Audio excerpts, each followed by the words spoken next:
The celebration had transformed into a graveyard of silk and broken promises. The palace lights were dimmed, casting long, skeletal shadows that danced across the marble as Priya Oberoi descended into a whirlwind of manic anger. The lime green of her sari, once vibrant, now looked like the sickly hue of a decaying empire.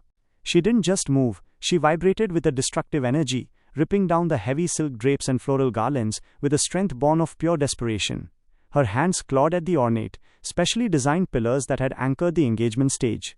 She pulled at the wood and plaster, her face contorted in a silent, jagged scream of defiance against the fate Maya had promised her. High on the central pillar, a grand photo frame remained, a portrait of Priya and Akshodaya, both smiling with a royal, untouchable perfection. As the pillar began to tilt under her assault, the frame lurched forward. It slid from its mount, the glass meeting the marble floor with a violent, crystalline explosion.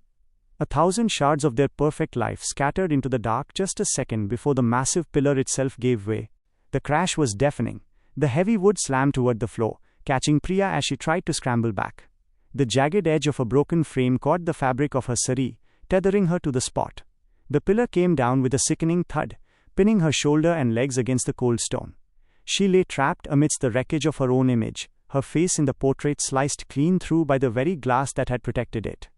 Shreyas, Akshodaya, help me! Her voice tore through the silence of the hollowed-out palace, a high-pitched, desperate plea that found no answer but its own echo. Later, the warm, deceptive glow of the palace was replaced by the clinical, unforgiving fluorescent lights of the hospital. Shreyas and Akshodaya paced the sterile corridor, their faces masks of exhaustion and unspoken resentment. When the doctor finally emerged, his voice was maddeningly calm. "She's lucky," the doctor noted, checking his clipboard. "It's a minor injury, some bruising and a small laceration. Physically she'll be fine. But she's in a state of deep shock." Inside the room, Priya lay motionless on the hospital bed, her wide, unblinking eyes fixed on the white ceiling. The silence of the ward was louder than the crash of the pillar,